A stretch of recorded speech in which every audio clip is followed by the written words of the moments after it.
രാജ്യത്തെ crude oil ശേഖരം 60 ദിവസത്തേക്ക് മാത്രമേ ഉള്ളൂ എന്ന് കേന്ദ്ര സർക്കാർ. പശ്ചിമേഷ്യൻ പ്രതിസന്ധിയുടെ പശ്ചാത്തലത്തിൽ രാജ്യത്തേക്കുള്ള ക്രൂഡ് ഓയിൽ LPG വിതരണ മാർഗങ്ങൾ പ്രതിരോധ മന്ത്രി രാജ്നാഥ് സിംഗിന്റെ നേതൃത്വത്തിൽ ചേർന്ന കേന്ദ്രമന്ത്രിമാരുടെ യോഗം വിലയിരുത്തി. പെട്രോളിയം കമ്പനികളുടെ നഷ്ടം നികത്താൻ ഇന്ധനവില വർദ്ധിപ്പിക്കാനും LPG സിലിണ്ടറുകൾക്ക് നൽകുന്ന സബ്സിഡി ഒഴിവാക്കാനും കേന്ദ്ര സർക്കാർ ആലോചിക്കുന്നുണ്ട്. പശ്ചിമേഷ്യൻ പ്രതിസന്ധിയെ തുടർന്ന് അന്താരാഷ്ട്ര തലത്തിൽ ചരക്കു നീക്കം സാരമായി ബാധിക്കപ്പെട്ടിട്ടുണ്ട്. 60 ദിവസത്തേക്കുള്ള ക്രൂഡ് ഓയിൽ ശേഖരവും അതോടൊപ്പം തന്നെ നാച്ചുറൽ ഗ്യാസിന്റെ ശേഖരവുമാണ് രാജ്യത്തിനുള്ളത്.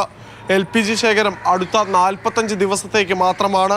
ഈ പശ്ചാത്തലത്തിലാണ് പ്രധാനമന്ത്രി നരേന്ദ്രമോദി ഇന്ധന ഉപഭോഗം ജാഗ്രതയോടുകൂടി വേണമെന്ന് രാജ്യത്തെ ജനങ്ങളോട് ഇന്നലെ അഭ്യർത്ഥിച്ചിട്ടുണ്ടായിരുന്നത്.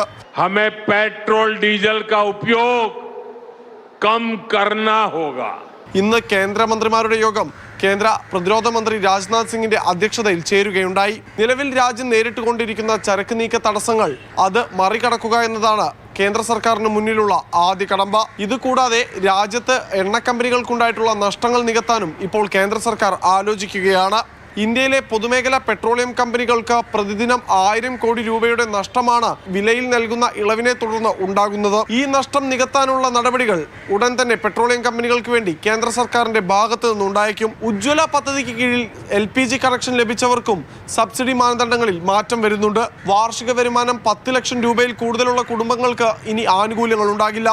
ഗാർഹിക ആവശ്യത്തിനുള്ള LPG സിലിണ്ടറുകൾക്ക് നിലവിൽ 12 രൂപയുടെ സബ്സിഡിയും നൽകി വരുന്നുണ്ട്. ഇതും നിർത്തലായേക്കും. രാജ്യത്തെ പൗരന്മാരോട് ജാഗ്രത പാലിക്കാൻ പറയുന്നതിനൊപ്പം തന്നെ കടുത്ത നിയന്ത്രണങ്ങളിലേക്കും വിലവർദ്ധനവിലേക്കും കൂടി കടക്കുകയാണ് കേന്ദ്ര സർക്കാർ. ക്യാമറമാൻ ജിഷ്ണു ബാലകൃഷ്ണനൊപ്പം വിഷ്ണു പ്രസാദ്, മാതൃഭൂമി ന്യൂസ്, ഡൽഹി.